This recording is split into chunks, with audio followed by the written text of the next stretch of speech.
Untitled. I'm DL Wainwright, and this is Mythic Monday. We've been away for a minute, but I'm back, and we have a special, slightly longer episode to commemorate the return, but also partly because the subject matter today is a kind of complicated one. It's actually going to be something that's in our opening sequence, and is someone who is very close to my heart for several reasons. And so that's going to be Loki! Many of you are probably familiar with him thanks to his MCU depiction, but that's not exactly the most accurate representation of this mischievous Norse god. So today's episode, we will split it into two parts. The first half is going to just touch on a few of the stories in Norse mythology that deal with Loki, and the second half is going to get into the more complicated aspects that have plagued scholars within folklore and religion for centuries. So if you already know all of the Norse stories and you want to just go ahead and skip ahead to like the deeper stuff about him, go ahead. I'm gonna even put up like a little splash screen thing like as a reference. But if not, then strap in. First off, let's clear up one of his biggest inaccuracies in his Marvel depiction. Thor, who from now on I'm going to be calling Thor, is not Loki's brother. Odin is. But much like how Loki in Marvel is adopted, they're not biologically related, they're just sworn blood brothers, so it's like they're super BFFs. Also, Loki isn't really a villain. Okay, except for sometimes. Look, like I said, it's complicated. For the most part, Loki is depicted as a friend to the other gods, known as the Aesir or the Vanir. Vanir? It's spelled like veneer, but I think it's with a W. But they're just two different tribes of gods in Norse mythology, and sometimes they're at war, but most of the time they're like really good friends. And all of the super cool weapons or treasures that the gods have, including Thor's infamous hammer Mjolnir, are things that Loki got for them. Although, granted, that was to make up for a naughty thing he did, but still. And then there was another time when there was a great wall that was going to be built around Midgard, which is like the mortal realm, and by a Jotun, or a giant, and it was sort of a deal that's kind of like how pizza parlors would do. If your pizza's not delivered in 20 minutes or less, it's free. If he didn't get it done in time, then the gods wouldn't have to pay the fee, which, by the way, was the sun, the moon, and Freya. So when it started to look like the guy was going to get it done on time, Loki turned himself into a beautiful mare. And by that I mean female horse, not like someone who runs a city. And he lured the Jotun's stallion away and distracted it for like 3 days and nights. And it, thus, it made the guy finish it late. So then the gods didn't have to pay. It's kind of like that scene from Disney's Hercules where I think it's Pain and Panic transform into a beautiful horse to lure Pegasus away. Except, whereas they changed back when things started to get spicy, Loki was like, I like trying new things. And as a result, later gave birth to an 8-legged horse named Sleipnir, who Odin then turned into a steed, which is a weird thing. It's a weird thing to do to your nephew, but who am I to judge? Loki also goes on adventures with Thor, like the time whenever they ended up having to compete in like an impossible competition where Thor had to drink everything in like this horn, but on the other side was the ocean, so there's no way, and Loki had to out-eat literal fire. And then there was another time when Jotun had stolen Mjolnir and said he wouldn't give it back unless Freya married him, because everybody wants to get with Freya. I mean, she is the goddess of beauty. That would make sense. But so Loki transformed into a handmaiden and then did his best to dress Thor up like a beautiful Freya, because Thor couldn't transform like Loki, and despite him not really being that passable of a bride, they somehow managed to pull a fast one. So once he accidentally did like a kind of bad thing where Jotun had kind of forced Loki to lure Idun, the goddess who takes care of the golden apples of immortality, out into a forest where the Jotun, in the form of an eagle, swooped in and kidnapped her. And when all of the gods started aging and realizing what was happening, they sent, Loki out to fix it. And so he took the form of a falcon and went out to rescue her. And when he found her, he turned her into a nut so that he could carry her. And he brought her back, and the other gods set up basically a fire trap for the Jotun, who inevitably pursued. But the stories take a sudden sharp turn for Loki, where he goes from being like tricksy but friendly companion to something darker. When there was a prophecy that Balder, Odin and Frigg's beloved son and god of light, would die, Frigg went all around the world and got everything to promise that it wouldn't hurt him. And she managed to get everything to make this promise except for mistletoe, and the reason being is because mistletoe was too young. Kind of like how nowadays minors can't enter into a contract legally. And so she said this to one of her handmaids in confidence, and it's speculated that that handmaid was actually Loki in disguise, because why not? And so then later, when all the gods were doing like this sort of game where they throw things at Balder because nothing was killing him, so just throw knives, throw rocks, whatever you got, it's fun. Loki sidled up to Balder's brother, Hodler, and was like, here, use this, and passed him either a spear or an arrow made out of mistletoe, which Hodler then used, and of course, then it killed Balder. Which, quick side note here, a lot of people nowadays are under the belief that Hodler was blind, but that was only in one source that said that. None of the others corroborates this, and there's actually a lot of other evidence to suggest that he wasn't. And so there's some speculation that calling him blind was more of a metaphor, and that he blindly followed Loki. But that could be its own separate episode. We can talk about Halder or somebody later. Anyway, a character named Wally, it's like Vali, not so it looks like Vali, but it's Wally, killed Halder in retaliation. But before he died, Halder said that it wasn't his fault. It was Loki's fault, basically, because Loki gave it to him and Loki told him to do it. And so then Odin, infuriated that his best bro would do such a thing, retaliated by turning Loki's son Wally, which may or may not have been the same one as previously, into a ravenous wolf and setting him upon Loki's other son, Nari, or Narfi, no one's really sure which name it is, and eating him. So then Nari or Narfi's entrails were used to bind Loki, either on a cliff or in a cave deep in the earth, and with a giant serpent stationed above him with its fangs bared and venom dripping from the fangs right into Loki's eyes. And so Loki's dedicated wife, Sigyn, sat beside him and would capture the venom in a bowl.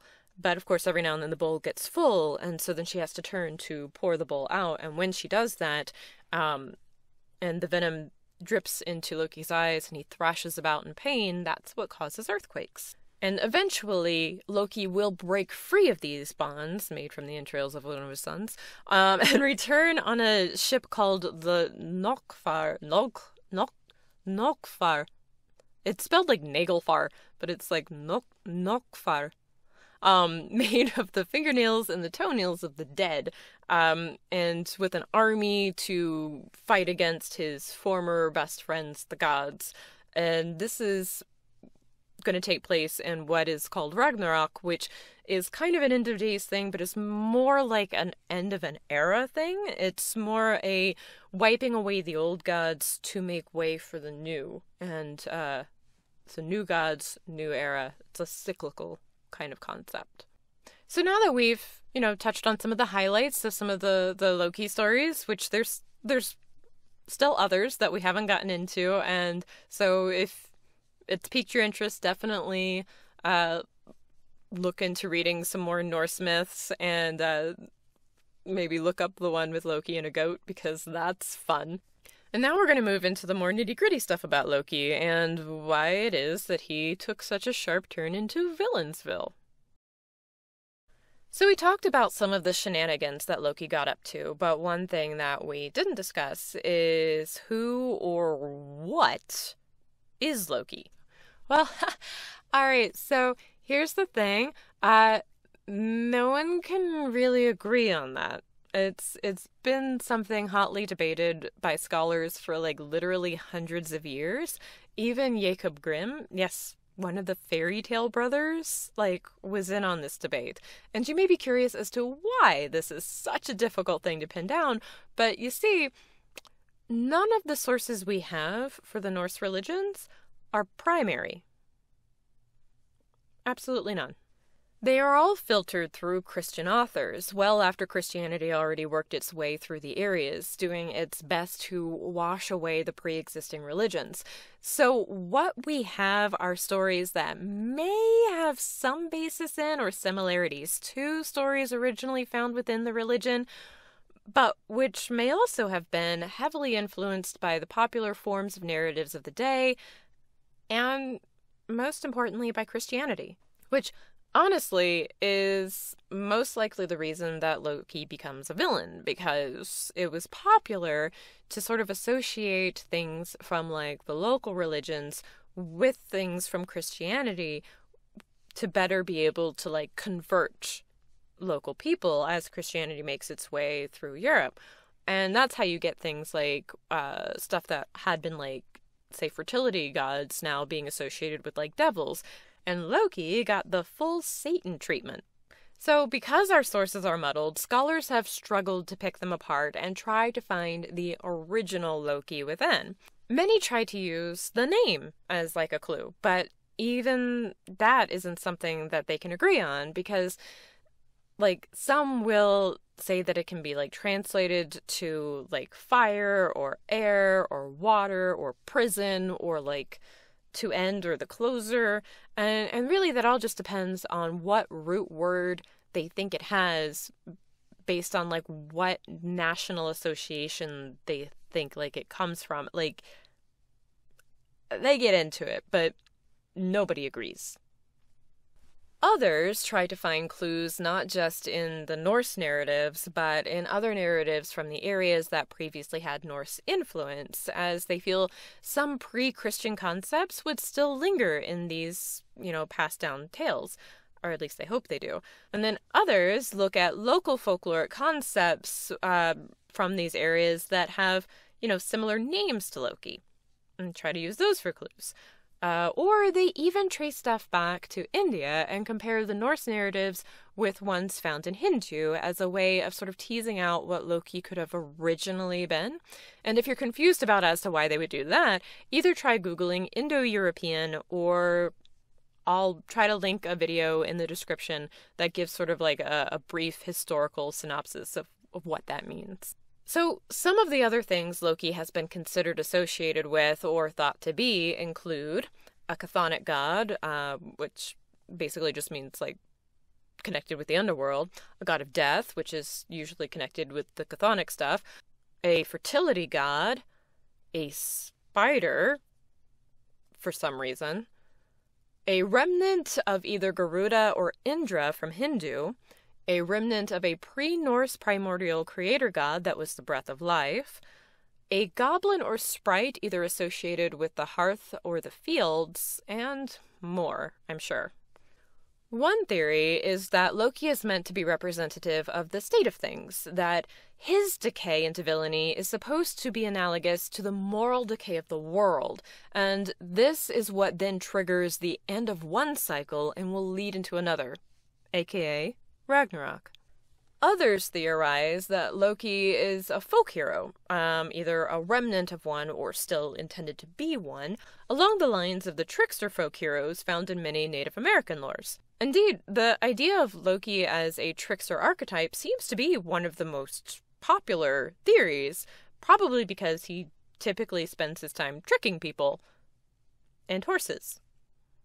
But trickster is a broad archetype and serves different functions in different cultures. It can be a catalyst for change, an example of how not to act, a means of ridiculing those in power by way of the trickster making a fool of them, and the list goes on. So what function would Loki's brand of trickster serve? Again, no one's really in agreement on that. Some also theorize Loki is meant to be a bridge between the gods and humans, the sacred and the profane. Part of this is because Loki himself is of ambiguous origin, as there is no consensus in the stories as to whether he is Jotun, Asir, Hrungnir, or a combination of these, or, none of them. Something else entirely. So, if he isn't Asir or Hrungnir, he at least gets to reside among them and be treated as family. And so is simultaneously of them, but not. Yeah, so it's kind of like Marvel's Loki, except that this one knows from the start that he's, not one of them and is way more chill about it. But anyway, this theory also ties into the folk hero concept, and so can be seen as a way to define what kind of trickster function he serves. This is it. He is meant to be a companion to the gods, one which can either help or hinder, who is both considered one of them and yet a stranger amongst them, and whose actions ultimately bring about great change. Another interesting theory is that he functions as a corruption or subversion of the divine.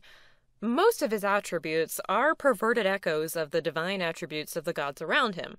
In Lokasena, which is a story that's basically just like Loki and the gods yelling at each other, everything that he makes fun of in other gods are things that he's guilty of himself. For instance, he makes fun of Odin for being associated with feminine things because Odin does magic, and in Norse, magic is a woman's field. But as we know, Loki has literally been a woman before and has been a mother at least once, if not more, depending on the source. But more than that, Loki uses magic a lot. The big difference is that Odin's use of magic is intrinsic to who and what he is, as it's part of his divine function. So his use of magic aids that divine function, and is good. But when Loki uses magic, it's usually for nefarious purposes, even though sometimes, it might benefit the gods, but still. And then, at another point, he's mocking some of the gods for being promiscuous, but they're gods that are linked to fertility, and so they're meant to be. But more than that, Loki gets around, and they point that out to him. But again, the difference is, for those gods, getting frisky results in good things, like divine offspring. But with Loki, his sexploits result in monsters, because not only did he birth an 8-legged mutant horse, he also is the parent of Fenrir, the giant wolf, Jormungandr, the giant snake, and Hel, single hockey stick, who is the goddess of the dead, and half of her body is a rotting corpse. Basically, Loki only had 2 normal kids, but as we learned, Odin turned one of them into a wolf and set it on the other. That just left Loki with only monsters. Oh, and there was another time whenever Loki, I think, was a parent of a monster because I think he ate someone's heart. But, so see, Loki just breeds monsters. So anyway, all of that is to say that his function within the Norse pantheon wasn't to be a god who reigned over a specific aspect, but instead was intended to be a foil of the gods. Both a companion, but also an adversary. He existed to challenge them or support them at varying times. But again, it's hard to say if this was his original function or if this is just a result of his Satanization, turning him into an adversary. What we do know is that so far we haven't found any shrines dedicated to him, and there's no place names named after him. There's nothing that would typically denote a following like the other gods have, which is weird. But this lack, this void of evidence, merely adds to the mystery. Who is Loki? What is Loki? Maybe that's something we'll never really know for sure. But if you're a modern-day follower of Norse religion, be it ancestral or any other faith, Loki is whatever you perceive him to be. There is no real right or wrong answer here, and hey, maybe that's exactly how Loki wants it. Now time for the obligatory plug. If you would like to read a book series with Loki, he shows up in my second book, Fractured Masks, and becomes a prominent character. In fact, in my fourth one, which is hopefully out this year, he gets his own chapters. Though, as always, I do recommend starting at book 1, as they are a continuous story and you won't really know what's going on without it.